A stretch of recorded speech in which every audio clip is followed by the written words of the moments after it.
everyone to episode 3 of Today in the Scene. I'm Joe with Indie Arcade Wave, and this is my co-host Dylan from Galactic Battleground. Hey, what's up? How's it going?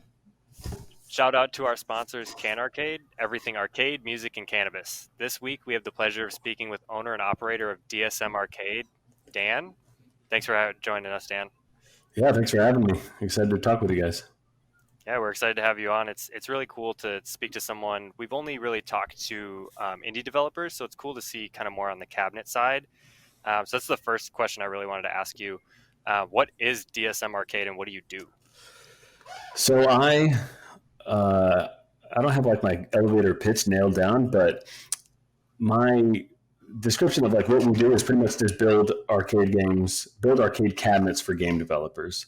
So I mean, I guess that's kind of it. Like I talk to game developers and we bring their games to arcade.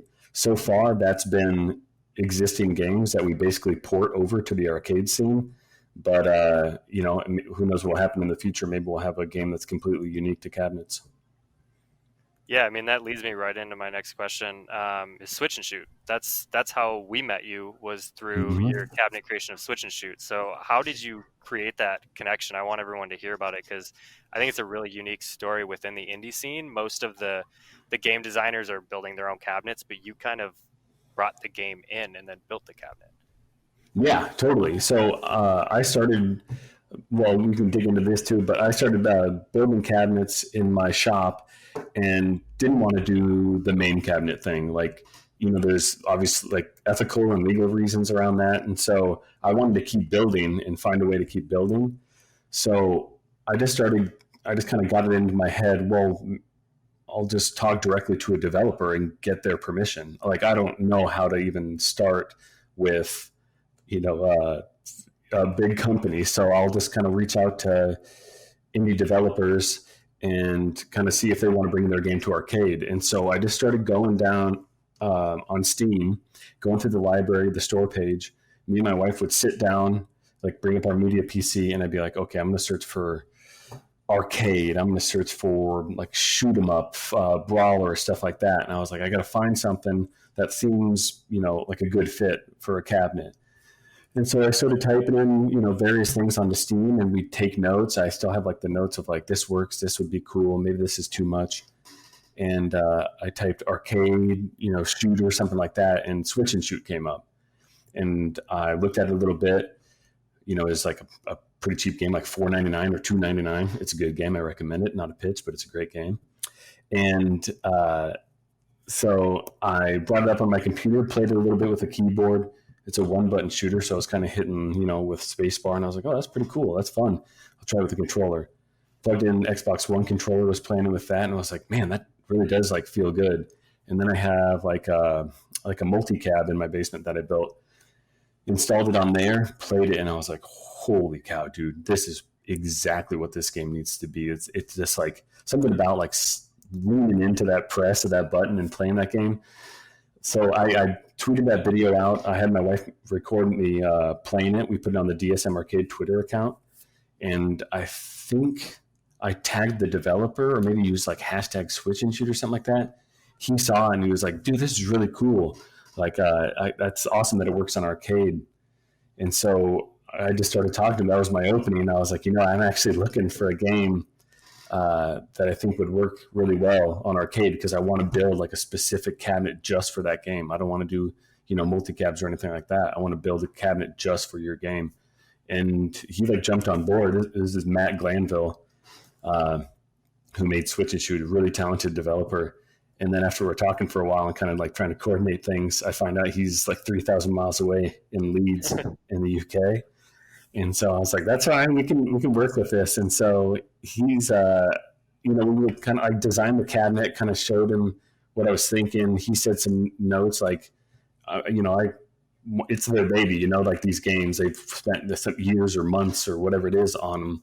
And so I want them to have like full, input on what it's going to look like. And so he had some notes and we went from there, designed it over maybe 3-4 months. Skype calls at like 5 a.m. because that's the only time that worked with the time change. And, we just kind of step by step went through it and built it. And Yeah, man. It was just like it came together. He loves it. He hasn't seen it in person yet because he had a kid right at the time we launched the cabinet. And so obviously he's busy with that. And so we're hoping to get him stateside or get a cabinet over there within the next year or so, so we can finally appreciate it in person. But it's been awesome, man. Excuse me. It's been great. It's been awesome. And Matt Glanville is just like the best dude I could have possibly like worked with this on for the first project. Like super understanding. I'm just a one man company, you know, so it's like I kind of didn't really know what I was doing totally all the time. And so I kind of be like, hey, does this make sense? Should I do that? And he's like, yeah, you know, we're going back and forth. And, but yeah, it came together and it was just like, it's perfect. I love that game and I'm really happy with what we did with that cabinet. That's awesome, dude. So that leads me to my next question. How did you learn to make cabs? And like, what is your process on making cabs? Do you go like CAD or kind of explain the ones and twos for that? Sure. So I'm in Des Moines, hence the DSM and DSM Arcade. And once I moved down here and finally got a house, there's this big workshop in the back. And like prior to that point, like I had just jumped from, I mean, hobby to hobby to hobby for like the first, 27, 28 years. Well, man, almost like 30 years of my life until like I landed on this and it's stuck. But like I had this workshop back there and kind of was thinking about stuff to build just because it's kind of a cool thing to have. Like there's already like a big workbench out there from the previous owner, all this stuff, tons of space. And me and my buddies, they were visiting in town, checking out the house, and we went to an arcade bar that I'm sure you guys know, Up Down in Des Moines. Yep, we've got one here in Minneapolis. Yeah. It's awesome. I love those places. They're great. And we were playing, I think like Turtles in Time or something like that. And one of my buddies just like, it'd be cool, build one of these because we've been there for a while. And I was just like, oh man, that's a really good idea. I should like build one of those. And so I think I just looked up the blueprints because I didn't know where to even like start design wise.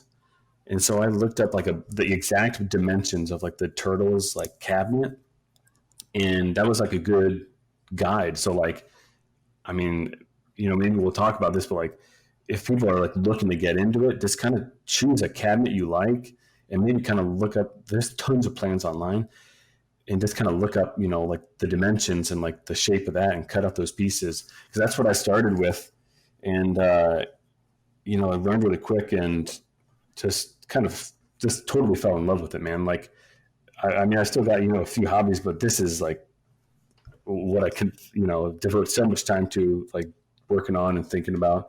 It's just a blast. But yeah, it was just kind of a confluence of a few different factors that came together, and I found the thing I want to do with my life, Yeah, that's awesome. So that leads me to my next question. So essentially, like when Switch and Shoe was being made, did you have any say in like how the art was supposed to be laid out, or is that all just Matt?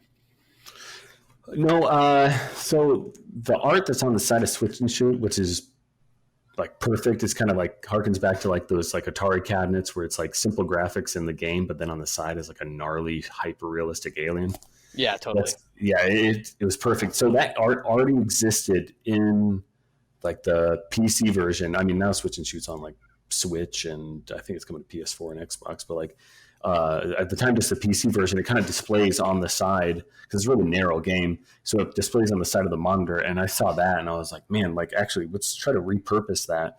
So I think the guy's name, I know Matt worked with him. Paul Duffield, I think, is the artist, and even says on the cabinet on the screen. But yeah, so we reworked that. We had like the raw like assets for it, and got a graphic designer who was actually my mother-in-law who did a fantastic job.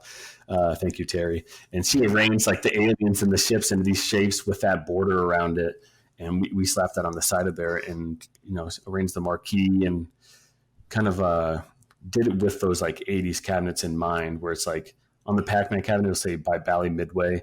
On this one, it says by Matt Glanville and DSM Arcade. So yeah, we kind of took some inspirations from the people that came before us, but yeah, and took that art from the PC version. Totally, that's awesome. Yeah, that's right. I really love to hear all the collaboration between, I mean, like you and the game developer, and then his artist comes back into play, and then like you bring Mm-hmm. family into it, and it's really cool to see that, and you see that a lot in the indie community. There's so many of us developers that have a team, and we have people that we go to for specific things. Like with Galactic Battleground, we're a 4-man team. You've kind of created a 2-man team here, and I know Shauna comes to all the events with you as well. Yeah. We just talked to Tony last week about conventions, so I'm going to ask you pretty much the same question I asked him. What was your favorite convention, and why was it so memorable? So I think I've just been to like a few. And so like in terms of fun, like a wild time, like Bumble Bash, man, Chattanooga, like that's gonna. I'm always gonna remember that. Fun. That The was best so much of fun. the best. There's good, like obviously there's awesome. You guys know that there's great like camaraderie and support between us and like the indie arcade scene, and that really like established at like MGC, man. Like you guys kind of like blew me away, and Tony especially with Deathball, like. I think he was like one of the first person I ran into at that convention. I was like, I don't even know what I'm doing. And he was like, he just helped me out so much and like positioned his cabinet, which like people knew next to like my no name game at the time.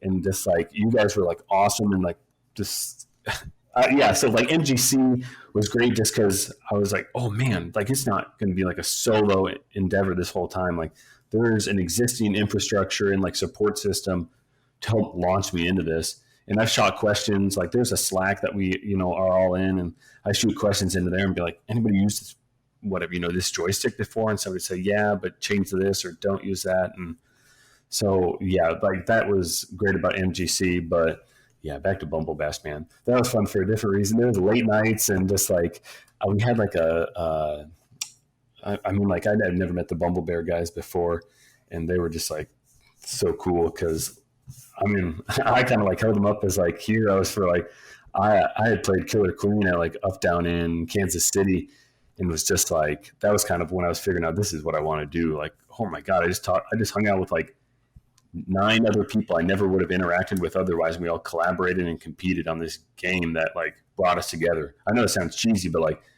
we wouldn't have like interacted much, without that game. And it's just a really cool thing. That's kind of what made me want to go down this path. So meeting those guys in person was rad.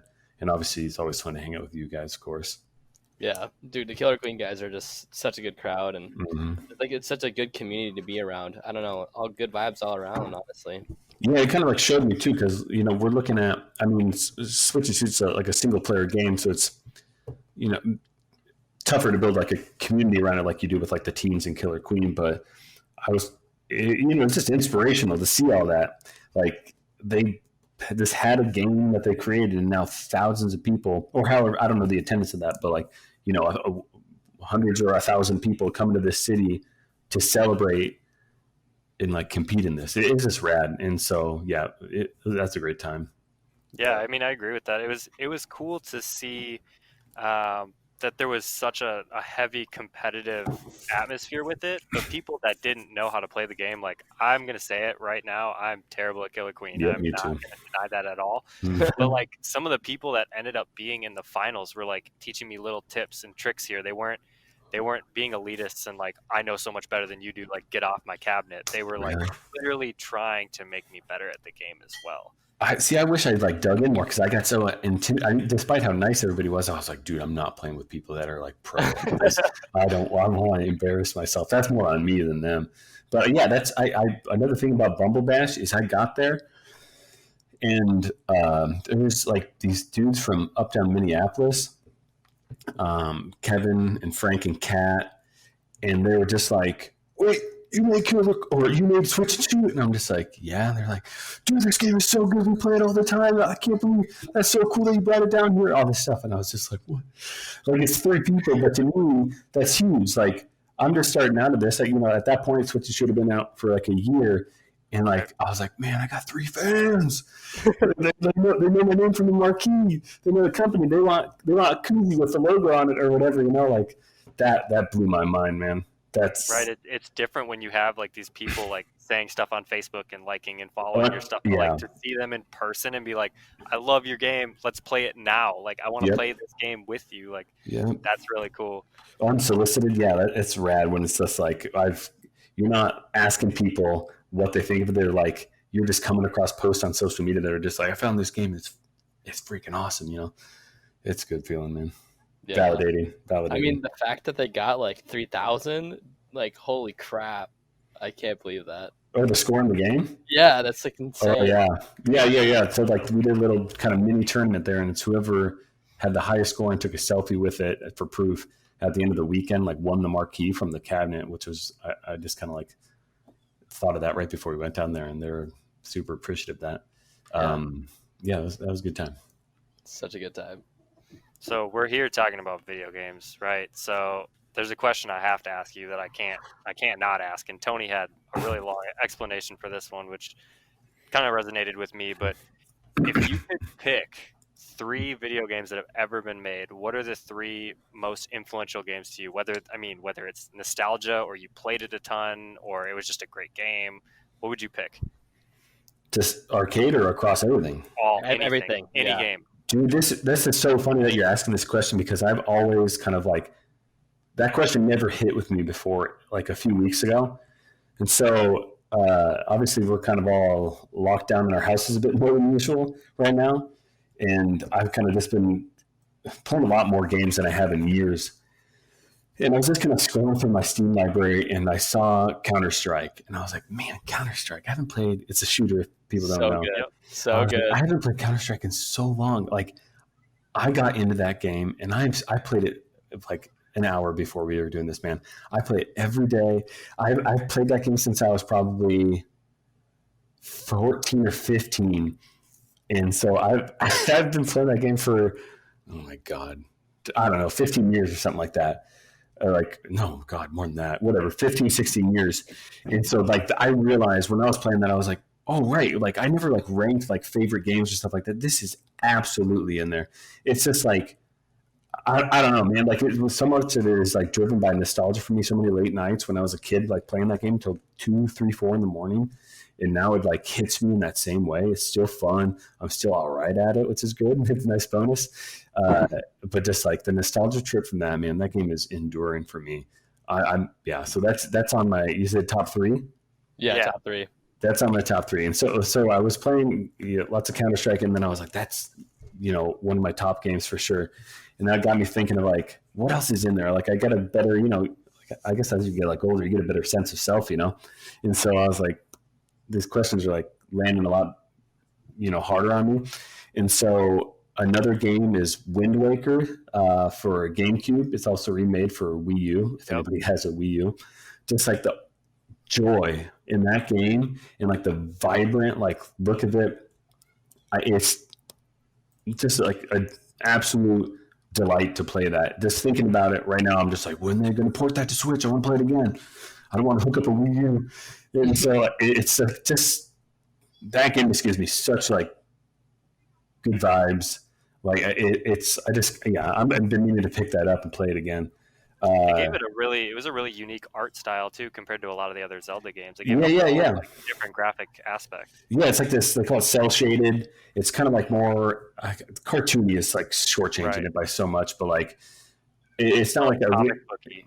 Yeah, for sure. And I think people were expecting like a more mature kind of Zelda because of like stuff they were teasing. And like I was like a teenager at the time, and I was just like, maybe I was like 14 or something like that, and I was like, oh man, it's gonna be like badass Zelda. Link's gonna look so cool, and be blood. But then they like bust out with that, and it was just like, oh man, that floored me, and I appreciate it more and more as time goes by. Number 3. Okay, I'm gonna exclude. I think just to be fair, I got to exclude Switch and Shoot. I mean, like it's absolutely in there, man. But I like another game I've been thinking about. It's kind of like a more unique one, and just like it always pops up when I think about like favorite games, is a game called Luftrausers. It's on PC. It is like it's by Vlambeer. You just got to look it up. Like this game is such a trip. It's like a dual stick. I think we use a dual stick. despite how much I played, I can't think. But it's like a 2D playing game. There's like you're just looking at a horizon, and you're like attacking these enemy ships, and it's got like you customize like the gun, the engine, and the like the core of the ship, and the music will like alter depending on like what parts you put together. And it's just like it's kind of hard to explain, but the way they melded like the style, like it's just oozing the style.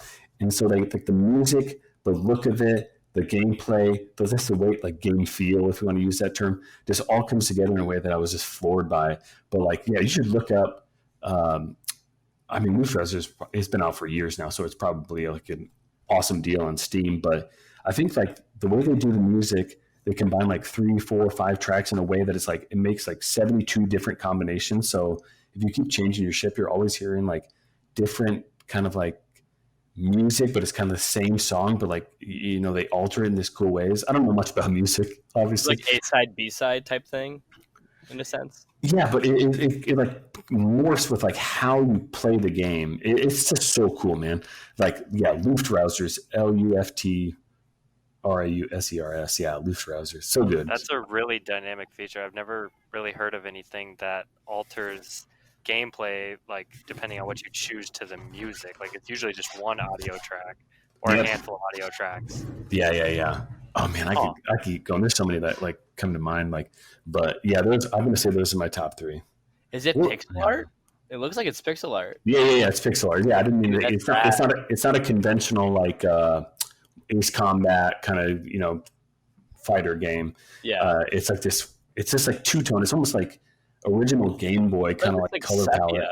Yeah, sepia. That's a good. Yeah, it's a sepia tone, but like there's like 2 colors in it, 3 maybe, white, brown, and light brown or something like that. But it looks cool. It's rad. It's rad. I'll have to give it a try. For sure.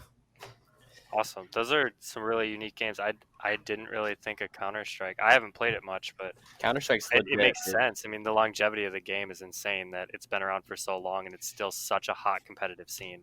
Yeah, and like such a big like part of especially like like the arcade scene is like the social aspect of those games. I had tons of like social connection with like my friends through Counter-Strike and through people I've like met online and like we'll play with. And if games like bringing people together is obviously an awesome thing, especially in the arcade scene. But yeah, that's why Counter-Strike hits hard for me.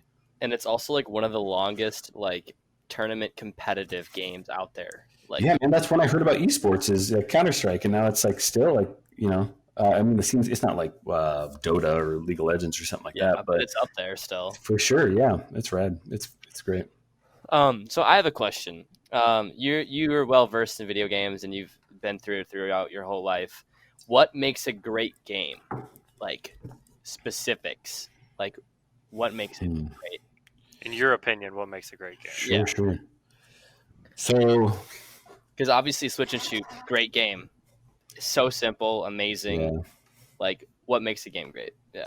So, for me, I guess like when I'm thinking about what game to build next, like we got Switch and Shoot out there, and we're doing another one that we're working on now. Like the question I ask myself is, I think this is a good answer. Is could anybody walk up to this game and enjoy it? And I know some people are going to be like, no, man, that is not right. But for me, that is absolutely what makes a great game. Like Switch and Shoot is a very easy to learn, and anybody can come up and laugh, about the fact that they got 0 and they got killed on the first guy.